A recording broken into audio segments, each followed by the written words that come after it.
ukora muri ministere ya finance, Kristo ni ukorera. Ukora muri obere, Kristo ni ukorera. Ukora muri meri, Kristo ni ukorera.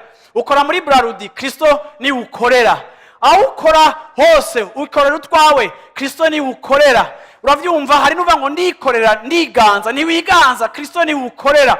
Muco ukora cose, muri service yose utanga, aho washizwe hose, aho washinzwe hose, ugomba gutarora ko ari Kristo ukorera. Nimba wubahiye podium yije kukaza wifashe neza, reka ndakwigishe kubaha podium aho Imana yagushize ku kazi, hajya ahantu ukora, muri bajya bapagani mukorana batizera batazi na Kristo. Ije niyo podium Yesu yaguhaye, yigire podium yawe. Fata akajyo kose gashoboka kugira ngo uheshe icubahiro Kristo mu buryo ukora, mu buryo ugaragaza imyifato y'ubwami bw'Imana, mu buryo abantu bashobora kukuraba bakabona ingeso z'ubwami bw'Imana, bakabona ingeso z'ijuru, bakabona inyifato y'ijuru mu buzima bwawe. Reka ndababwire, nimukaze mu rusengero mumva ngo tugiye gukora ibikorwa by'Imana, kandi nimukabonera ijambo ngo mudeside ngo tugiye gukorera Imana ngo mbega ngo tuzoja he, tuzoja kuvuga ubutumwa hehe. Oya, iyo tuvuze kubaho ku bwa Kristo Yesu, si bijanye n'ama programme n'ama activite, si bijanye n'ibikorane tugiye dutangure gukora, ariko nibijanye naho musanzwe muri, tutaravuga iyo mugira muje, ariko aho musanzwe muri deja.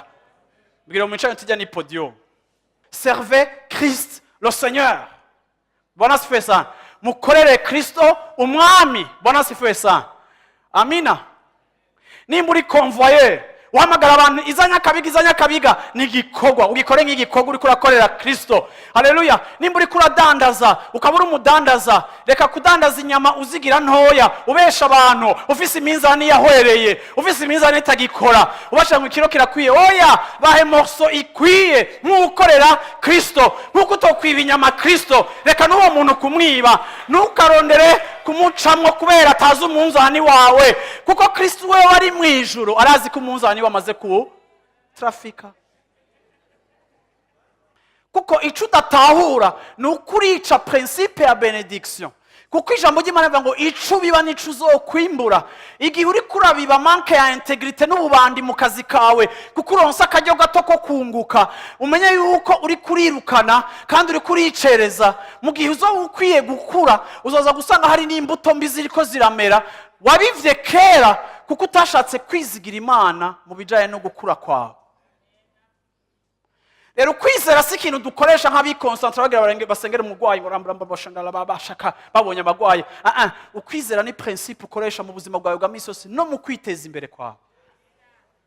Imana ishatse kugushira hejuru nishiraho marche pied ucako ugashika higutwaye, ariko utarinze urahoronyora abantu ukavunagura abantu kugira ngo wishikana ahantu. Rero abantu b'Imana muryohererwa aho muteye umunsi, uryohererwa aho uteye umunsi, si ushaka si vous préférez, ariko sers le Seigneur. Navuze ngo korera Kristo ahuri uyu munsi.